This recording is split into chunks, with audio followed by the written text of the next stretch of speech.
Big Boss Filmworks presents the Kingpins Kids Radio Show. Finally, someone who knows the game. Conversations from the street corner to Wall Street. Now, bringing you the knowledge, the critically acclaimed author and producer, Courtney Brown Jr.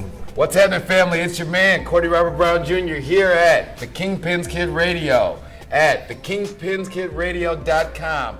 We are proud and happy to be here at Howard University live at the nation's capital, Washington, D.C. We're here at the Student Union at Howard University. We're going to chop it up about what's going on. As always, we're going to have some live interviews. We got some of our partners here that met us from Atlanta. The founder you've heard me speak about many times, Raymond Tatum, the founder of Getting Off Zero. We're here to talk about getting your mind right, getting your money right. We're here to talk about the historic event that's going to take place tomorrow, which we will be taking part in. And that is the 20th anniversary of the Million Man March at the Mall of the nation's capital. So here it is. We're here at Howard University, a university that was founded right after slavery, right in the early 1870s. It's produced for a long time, it was the Harvard for historically black colleges. So we thought it would be a great setting to kind of talk about what's going on. We all know the events, but we'll just give a little update of what led to this march taking place. You had Trayvon Martin, you had Michael Brown, you had the chain of African American men being killed at the hands of the police and law enforcement, which led to the Honorable Minister Louis Farrakhan calling for a march and protest. This protest is to talk about justice or else. What is it that the African American community has to do or should do if this continued pattern of police brutality continues to occur? This university was founded to help African Americans integrate into the mainstream of America. In fact, our first African American Supreme Court Justice, Thurgood Marshall, he's an alumnus of this school. He won the famed Brown versus the Board of Education decision in 1954. That's suggesting that there could not be equal but separate education. That decision was supposed to mark the beginning of the end, they thought, of segregation. That was going to bring African Americans and the greater white culture into the same academic environment that we thought would then lead to this utopia of a post-racial American. Well, let's fast forward some 60 years. That hasn't happened. We do have an African American president, but now we still have the same random acts of violence that have been going on against black males in this country since the inception of this country.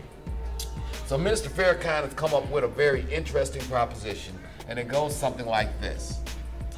If this country cannot enforce its laws when it pertains to African Americans, then what should the African American public do? His idea is this: a nationwide boycott of department stores during this upcoming Christmas season. So, wait a minute, we're live on the spot here. No, come. No, sir. Come. All right, we have a beautiful sister here. She's a little camera shy, so we won't put her on camera now. But thank you for your blessing, sister. But all that said, so here's the thing.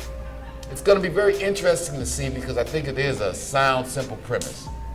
Minister Farrakhan's belief is that this being a capitalist country, the only thing that's really going to ever guarantee us the rights and privilege that we have been begging for and marching for and holding hands and crying over is if we ever flex the $1 trillion muscle that we have. That's the $1 trillion in spending power that the African American community possesses.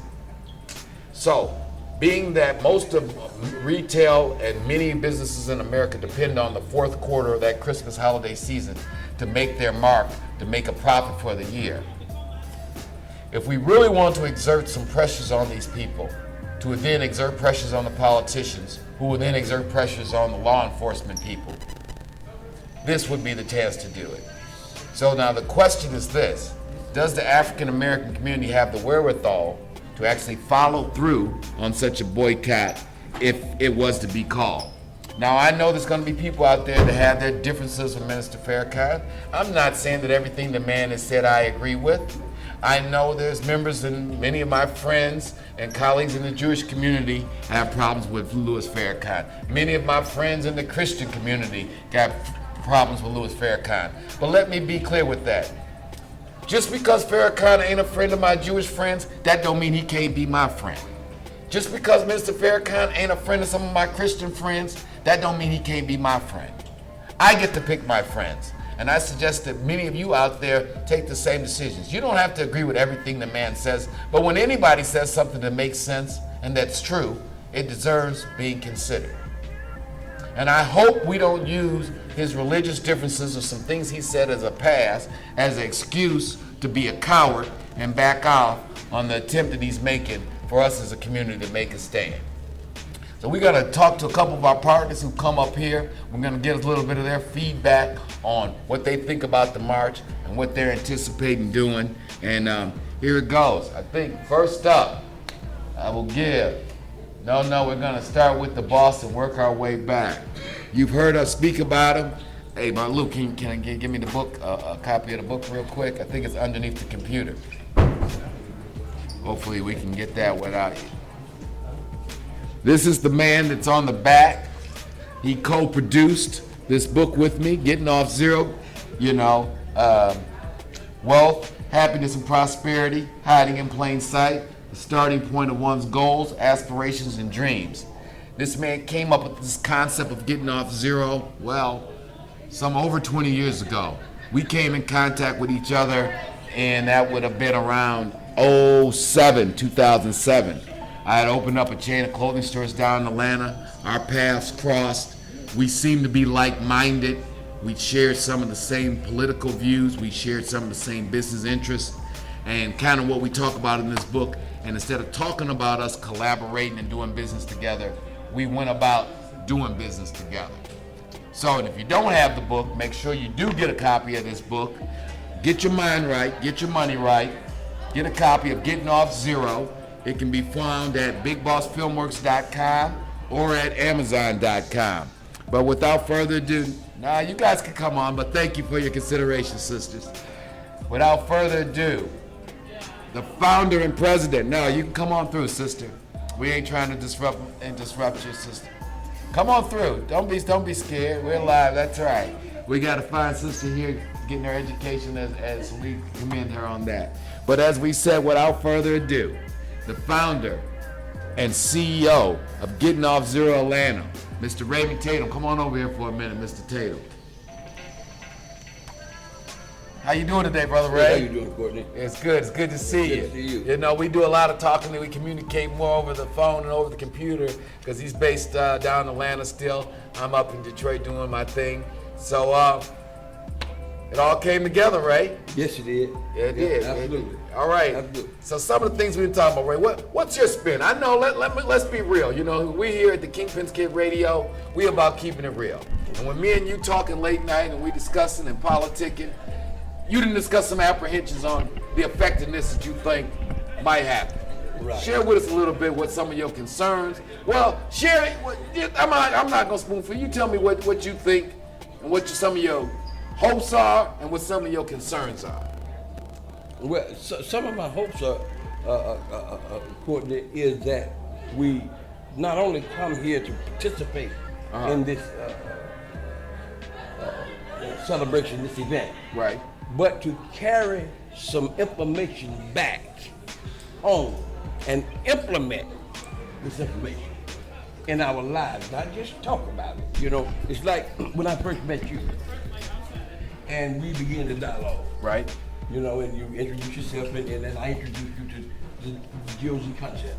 That's right. And Come on through, we didn't, sisters. we, Come we, on didn't, through. we didn't talk about doing business. We did business.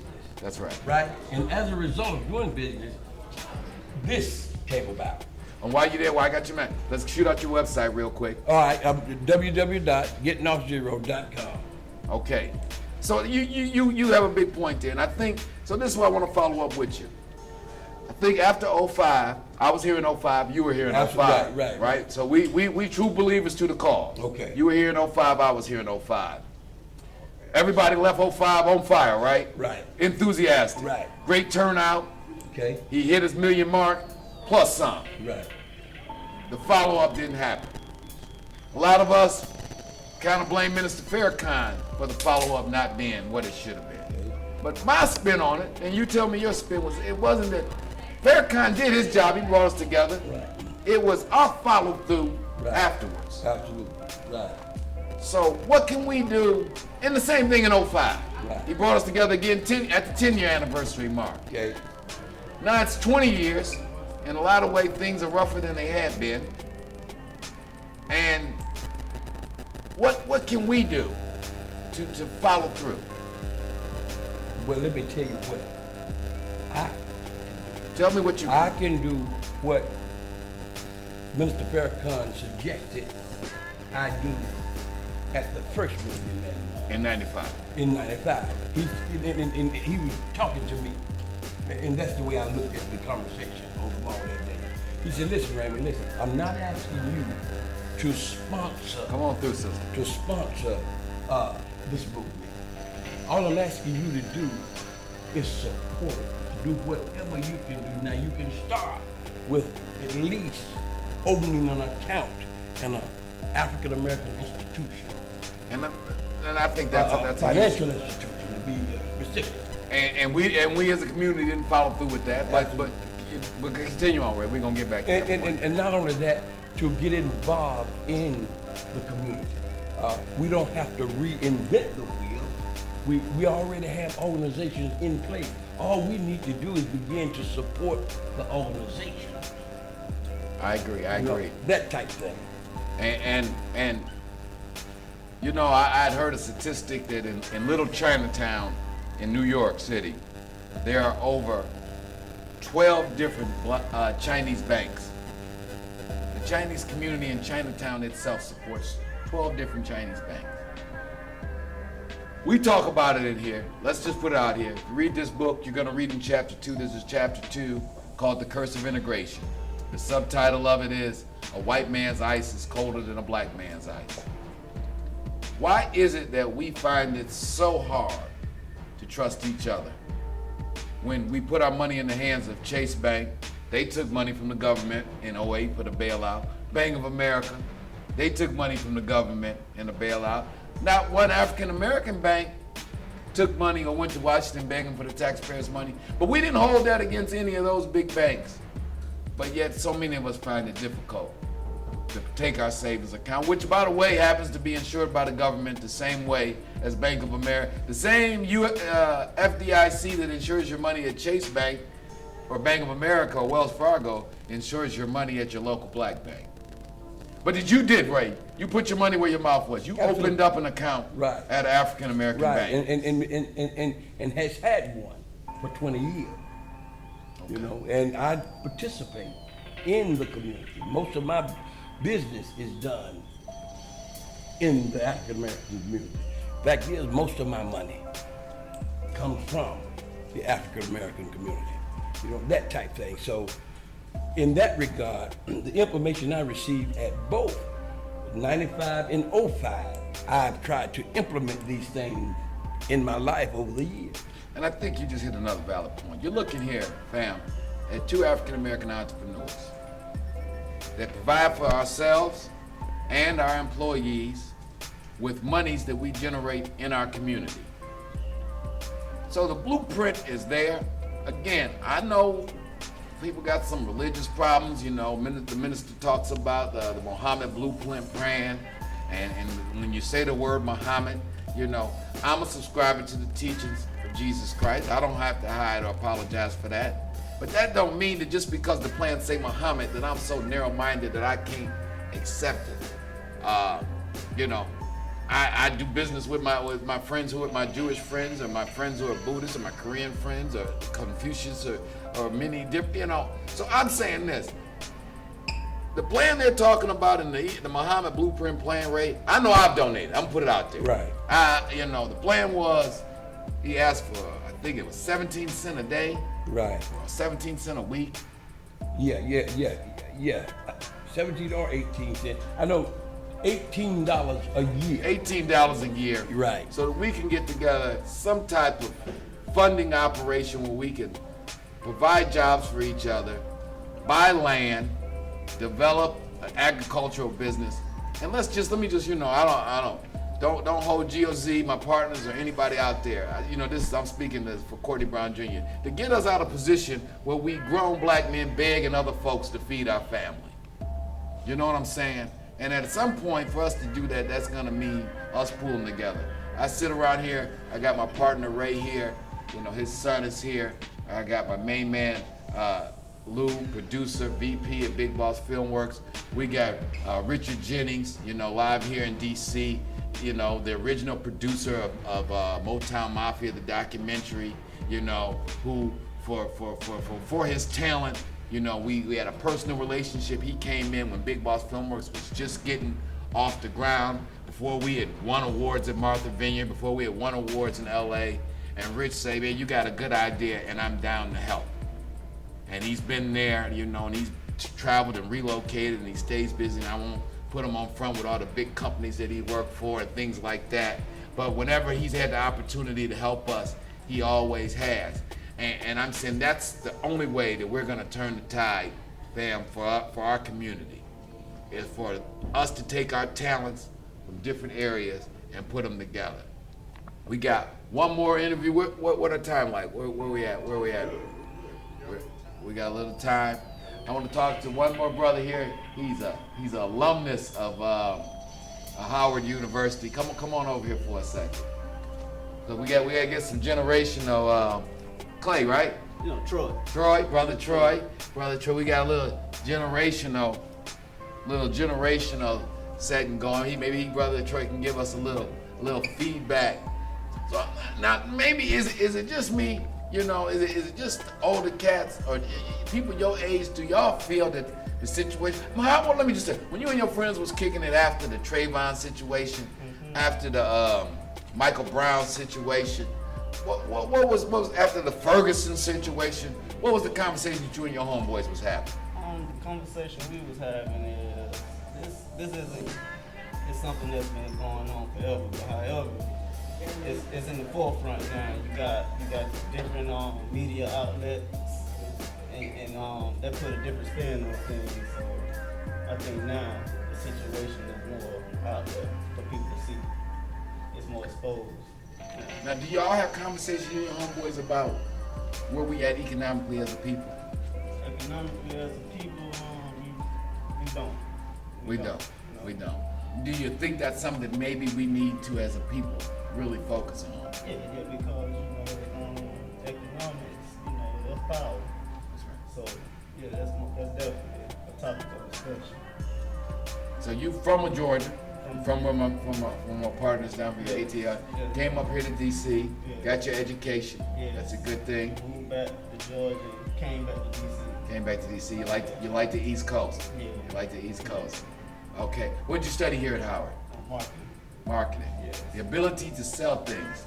So that's what I'm saying. To be an entrepreneur does not mean that you cannot be educated. So that it's important that the brothers like you go to school, get an education, and come back. So what are you planning on doing with that marketing degree?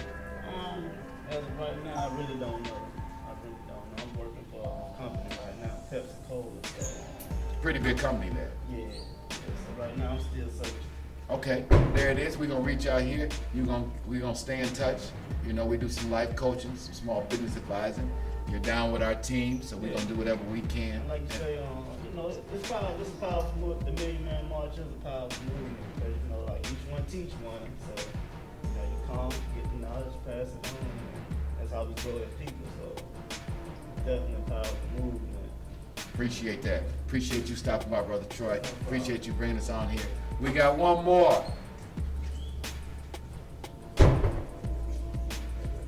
Straight out of Atlanta, the next generation.